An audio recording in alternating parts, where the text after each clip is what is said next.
నమస్కారం, welcome to I dream ధర్మ మార్గం కార్యక్రమానికి స్వాగతం. నేను మీ విజిత.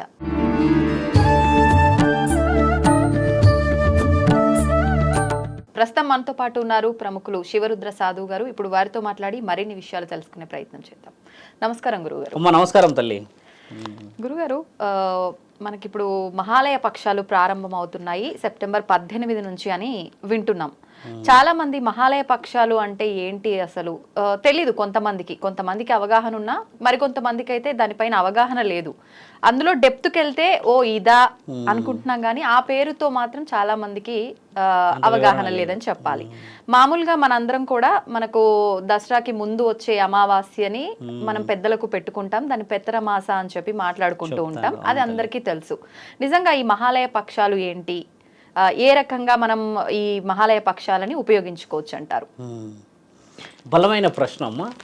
శాస్త్ర గ్రంథాల్లో, ఇతిహాస పురాణాలలో ఒక 15 రోజులకి ఆత్మలు సైతం భూమండలాన్ని చుట్టి పరమాత్ముడి చరణాల దగ్గరికి వెళ్ళే ఈ 16 రోజుల తరుణమే మీరన్న మహా ఆలయ పక్షాలు ఇవి.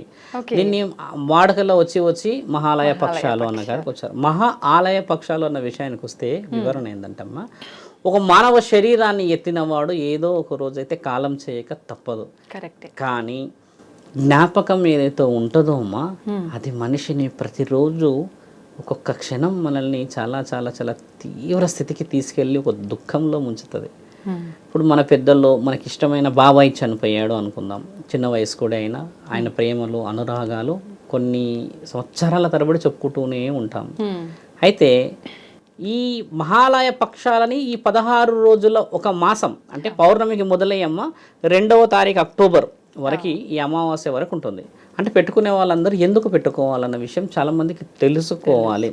ఈరోజు మీ ఛానల్ ద్వారా తెలవడం కూడా మంచి విషయం. ఒక వ్యక్తి చనిపోయినాక అమ్మ అదే వంశంలో పుడతాడు.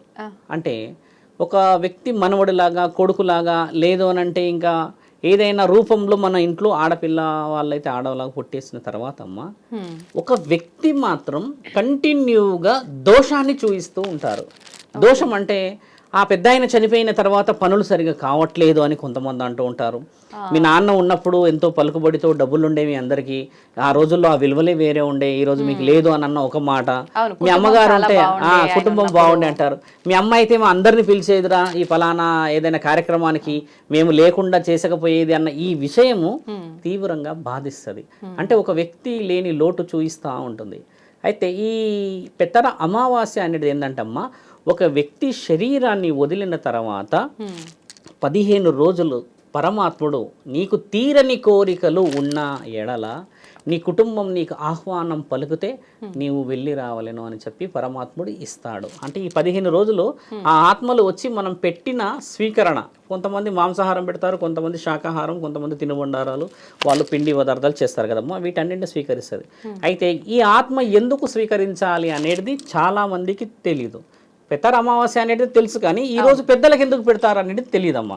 ఇప్పుడు మన ఇంట్లో మన వాళ్ళు చనిపోయిన తర్వాత మళ్ళీ ఎందుకు పెడతాం? ఒక సంవత్సరికం అనేది కార్యక్రమం అయిపోయింది, 10 రోజుల కార్యక్రమం చేసేసాము, నెల కార్యక్రమం చేశాక కూడా ఈ దసరా ముందే ఎందుకు పెడతాము అని అంటే తల్లి పరమాత్ముడు ఏం చేస్తాడంటే ఒక బంధువుని, అంటే ఒక కాకి బంధువుని ఏం చెప్తాడంటే, భూమండలములో తిరుగుతూ ఉన్న ఈ అనాలోచితముగా తీరని కోరికలతో తిరుగుతున్న కొన్ని ఆత్మలు రోదనని ఈ కాకి ద్వారా వింటూ ఉంటాడు తండ్రి. కాకి ద్వారే ఎందుకు వింటాడు అనేది చాలా మందికి తెలియాలి. హిందూ శాస్త్ర గ్రంథాల్లో, ఇతిహాస పురాణాలలో దాగున్న అత్యంత అమూల్యమైన పక్షి కాకి. అయితే కాకికి పరమాత్ముడు ఇచ్చిన వరం ఏంటంటే అమ్మ, అన్ని జంతువులు ఒక్కొక్క దేవుడికి ఒక్కొక్క రకమైన విలువలు సంపాదించుకుంది, కానీ కాకికి మాత్రం ఆ విలువ లేదు. మహా తపస్సు చేసి శివుడిని కోరుకుతుంది. తండ్రి మీరు మహా అధిపతులు కదా, మేము మీకు వాహనంలాగా ఉండాలని కోరుతున్నాము, మీరు మాకు అనుమతిస్తారా అని అడిగితే తండ్రి ఒక చిరునవ్వు నవ్వి అలా అనుమతి ఇవ్వడానికి కుదరదు అని కాకితో చెప్పిన తర్వాత, మరి నాకు విలువ లేదు కదా, ఈ సమాజంలో నన్ను చాలా చులకనగా చూస్తున్నారు, ఏదైనా కింద పడిన దాన్ని తీసుకొని వెళ్తూ ఉంటే నన్ను అవహేళన చేసి రాయితో కొడుతున్నారు, లేదా దేంతో కొడుతూ ఉంటారు. కాకిని కొడుతూ ఉంటాం మనం, నిలబడి ఇంటి పైన కూడా ఎక్కువ శాతంగా. ఎందుకు ఈ చెడు సూచికలు, చెడు కీడు అంటూ ఉంటారు. ఆ బాధని వ్యక్తపరిచినప్పుడు పరమాత్ముడు ఏం చెప్తాడంటే, నేను మహా అధిపతినని నీవే అన్నావు కాబట్టి ఈ మహా అధిపతికి నీవు రాయబారిగా ఉంటే నీకు విలువని నేను తెప్పించగలను అని అన్నప్పుడు ఏం చేయగలను అంటే, ప్రాణదాతనైన నేను ప్రాణాలను ఇచ్చి ప్రాణాలు వదిలిపెట్టిన చాలా శరీరాలు నా వరకు చేరవు తీరని కోరికలతో, ఆ కోరికలు ఏమో నీవు తెలుసుకొని నాకు వివరిస్తావా అని అన్నప్పుడు అది బహు అద్భుతముగా ఆనందంగా ఆత్మలతో మాట్లాడే శక్తిని పరమాత్ముడు వరం ఇస్తాడు. దానికి సగరూపం ఉంటుంది. కాకిని బాగా గమనించండి, ఇటు నలుపు, కింద చూస్తే కొంచెం లైట్ బూడిద కలర్ ఉంటుంది. అలా పరమాత్ముడు అర్ధనారీశ్వర తత్వాన్ని తండ్రి ఇచ్చిన భాగానికి దానికి వరం ఇస్తాడు. అంటే నీవు ఏదైనా విషయ వివరణ నా దాకా చేరిస్తే నేను వారి యొక్క వివరణని వినగలను. కాకి ద్వారా మాత్రమే వింటాడు. శ్మశానంలో ఒక దగ్గరే కాకి ఉండదమ్మా, పొలాల్లో ఉంటుంది, వీధుల్లో ఉంటుంది, ఇప్పుడు అయిన అపార్ట్మెంట్ల పైన కూడా ఉంటుంది. ఈ కాకి ఏం చేస్తుంది అంటే, ఒక వ్యక్తి కాలం చేసిన తర్వాత తల్లి ఆ 3 రోజులకు 2 రోజులకు మనం అక్కడ వెళ్ళి పెడుతూ ఉంటాం శ్మశాన వాటికలా. ఇది ఏం చేస్తుందంటే, ఆ పెట్టిన స్వీకరణ మొదట స్వీకరించే ముందు వచ్చి ఈయనతో మాట్లాడుతుంది, అడుగుతుంది, మీకు ఇష్టమేనా, మేము ఇష్టమైతే స్వీకరిస్తాము, లేని సమక్షంలో పరమాత్ముడు ఉన్నాడు, ఆయన గారికి మీ యొక్క కోరికలు మీ వివరణలు వివరించగలము అని చెప్పినప్పుడు ఆయన నాకు ఇది కావాలి నాకు అది కావాలి అని ఏదైనా విషయం చెప్తే అమ్మ ఈ కాకి రాయవారంగా తీసుకెళ్తుంది. లేని సమక్షంలో అక్కడ పెట్టిన పదార్థాలని తినదు. అలా కొన్ని లక్షల కుటుంబాలు ఇంకా ముట్టట్లేదు అని చెప్పి ఎదురు చూస్తున్న వాళ్ళు, అలాంటి వాళ్ళకి అవకాశం ఈ 15 రోజులు. అయితే అలా కొన్ని వందల సంవత్సరాలలో నుంచి మాట్లాడుకుంటూ వస్తే కాకి గురించి ఒక వివరణ రాసి ఉంది అన్ని గ్రంథాల్లో. కానీ మీరన్న ఈ పెత్తర అమావాస్య గురించి రాసిలేదు. మహాలయ పక్షాలు అనేది బ్రాహ్మణాధిపతులు లేదా సాధువులు లేకపోతే మహానీయులు పెట్టిన ఈ కార్యక్రమం ఏంటంటే అమ్మా, మనం చేసుకున్న కర్మలని మన యొక్క తాతలు ముత్తాతల నుంచి వచ్చిన పుణ్యఫలాలను తీసుకొని వాళ్ళు ఎక్కడికో వెళ్ళి చనిపోయిన తర్వాత జ్ఞాపకాల రూపంలో మన కడుపులో పుట్టకపోతే, వారి ఆత్మలు శాంతించకపోతే, మనం ఈ 15 రోజులు పరమాత్ముడు ఇచ్చిన ఈ ఆజ్ఞని పాటించి దాన్ని స్వీకరిస్తే మళ్ళీ మన వాళ్ళు మన కడుపులోనే పుట్టి వాళ్ళకి చేసిన పాపకర్మాలని మళ్ళీ మన కర్మల రూపంలో తీసుకోవచ్చన్న ఆజ్ఞ ఈ మహాలయ పక్షాలకి అర్థం తల్లి. ఇక్కడ నేను అంటే మీరు అడిగిన ఈ ప్రశ్నని కొంచెం వివరంగా చెప్పేది, మనుషులు చేస్తున్న పొరపాటు ఏంటంటే అమ్మా, ఈ మహాలయ పక్షాల్లో 15 రోజుల కోసమే పాకులాడడం కంటే ఇంట్లో ఒక శుభ కార్యక్రమం అయినప్పుడు, ఒక పెళ్లి అయినప్పుడు, ఒక గృహప్రవేశ కార్యక్రమాలు అయినప్పుడు, ఏదైనా శుభదినాలు వచ్చినప్పుడు పెద్ద వాళ్ళకి పెట్టే ఆనవాతి వస్తే ఈ 15 రోజుల ఆనవాతి రాను రాను రాను రాను తీసుకోపోవచ్చు. అలా చెయ్యలేక ఈ రోజులు మనకు చాలా మందికి అమ్మ, కొంతమంది డబ్బు ఖర్చు అవుతుందని చేయరు, కొంతమంది అందరూ సహకరించారని చేయరు, కొంతమంది మాకు ఎవరున్నారు పరమాత్ముడే చూసుకుంటాడు కదా అని చేయరమ్మా.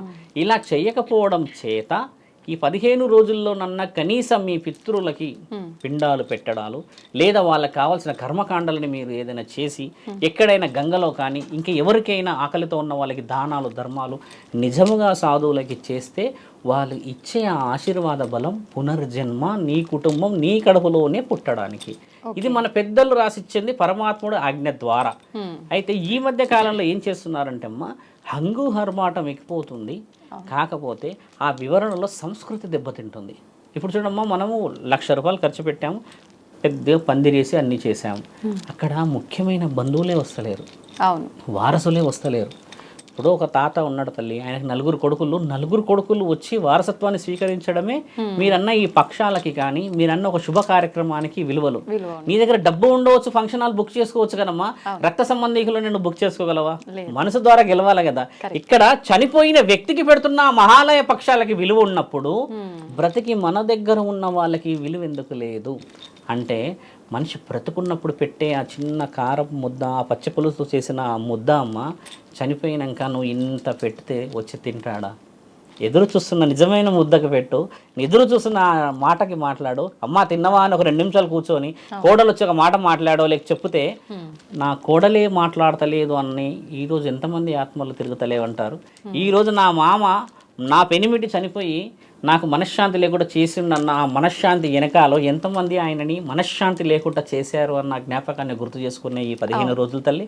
కాబట్టి ఏంటంటే బ్రతుకున్నప్పుడు ఇంత ముద్దయ్యాలమ్మా, ఆ ముద్దకి మరో జన్మ అంటూ పుట్టాలి అంటే ఈ కడుపులో పుట్టాలని కోరుకుంటారు. అలా పుట్టకుండా తిరిగే వాళ్ళందరి కోసమే పరమాత్ముడు మరో ఆజ్ఞ, నీ కుటుంబంలో పెట్టిన ఆ యొక్క మహాలయ పక్షాలు లేదా ఆ పెత్తరమాస కార్యక్రమాలు 15 రోజులు చేస్తే నీవు దాన్ని స్వీకరించి నేను స్వీకరించాలని తృప్తిపరంగా ఆ కాకి రూపాన విషయాన్ని నాకు అందిస్తే తప్పితే నీకు మరో జన్మని నేను ఇవ్వలేను అని ఇష్టంగా పరమాత్ముడు ఇచ్చిన ఆజ్ఞ.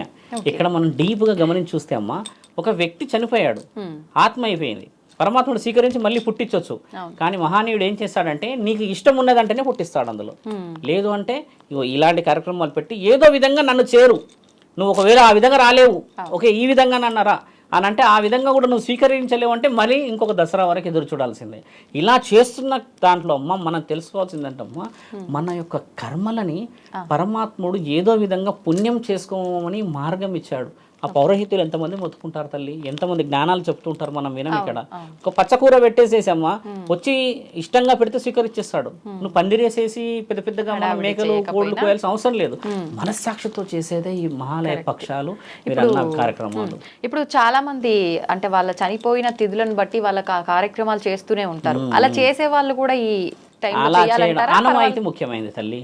ఆ ఇంట్లో చిత్రపటం ఉన్నంత వరకు నువ్వు ఇది చేయాల్సిందే. నీ తాత మళ్ళీ నీ కడుపులోనే పుట్టేస్తాడు, నా మనవరాల కడుపులో పుట్టేస్తాడు.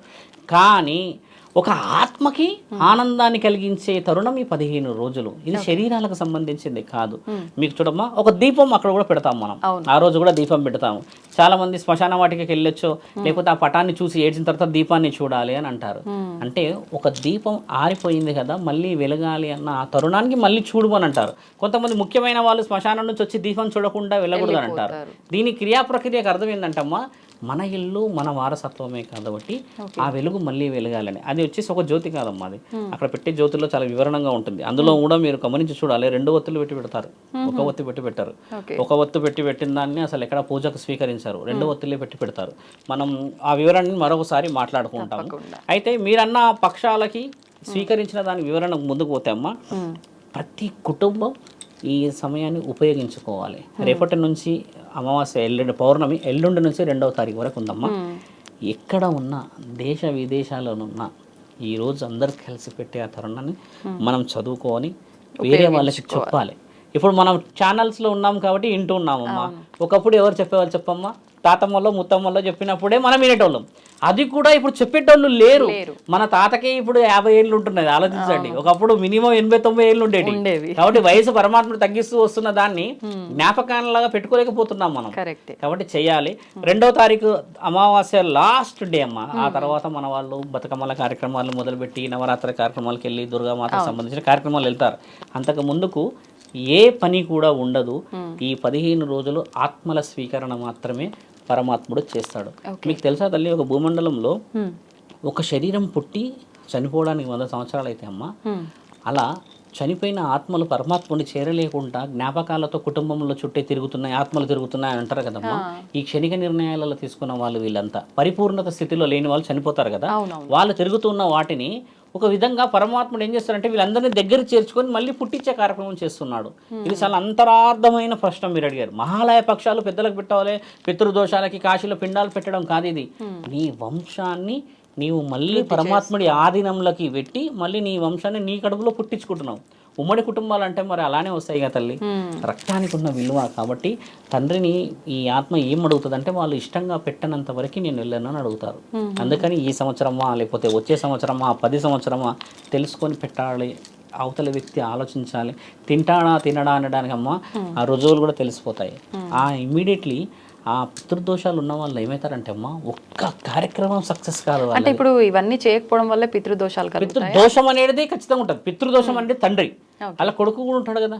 కొంతమంది ఆ కాలంగా పిల్లలు కూడా చనిపోతారు కదా. వీళ్ళందరి దోషాలు ఏంటంటే అమ్మా, ఇప్పుడు నీవే ఉన్నావు, మీ ఇంట్లో కంటిన్యూగా ఏడుస్తున్నావు అనుకోండి, మీ ఇంట్లో వాళ్ళు ఏమంటారు, ఎప్పుడు ఏడుస్తూనే ఉంటావు, ఏ పనులు కలిసి వస్తాయి అంటారు కదమ్మా. ఈ నలుగురే అని అంటారు. అయితే ఒక ఆత్మ ఏడుస్తే పంచభూతాలు రోధిస్తాయి. అంటే ఈ ఆత్మ ఏడిచే ఏడుపు శివుడికి ఇరబడుతుంది. శివుడు మరి ఏ విధంగా ఆయన పనులు చేయాలి, ఏ విధంగా నేను ఆశీర్వదించాలి, ఏ విధంగా నేను సక్సెస్ వైపు తీసుకెళ్లాలంటే ఒక ఆత్మ రోదన కుటుంబాన్ని ముంచేయగలదు. ఆత్మ రోదనకు చాలా బలం ఉందమ్మా. ఇక్కడ ఒక మనిషి ఏడిస్తే నలుగురు తిడతారు, ఒక ఆత్మ వంశం మొత్తాన్ని ముంచేస్తుంది. వంశం మొత్తం వినబడుతుంది. ఇప్పుడు నకరకంటి నా వంశం పేరు అనుకోండమ్మా, నా నకరకంటి వంశం మొత్తం వినబడుతుంది ఆ ఏడుపు. తాతలు ముత్తాతలు చేసుకున్న ఆది బీజం నుంచి పుట్టిన చిన్న చిన్న వృక్షాలం మనం. అలాంటిది వాళ్ళని అసంతృప్తిగా పెట్టేసేసి ఏం తృప్తి సంపాదిస్తావు? భోజనం అయితే తింటాం, మనశ్శాంతిని తినగలమా తల్లి? కాబట్టి ఈ సమయాన్ని ఉపయోగించుకుంటామా 100 సంవత్సరాలకి మళ్ళీ ఇంకొక జన్మ మంచి పోవచ్చు. అదమ్మా మీరన్న అర్థం. థ్యాంక్ యూ అండి, చాలా మంచిగా వివరించారు, చాలా చక్కటి వివరణ. ధన్యవాదాలండి. ధన్యవాదాలు తల్లి.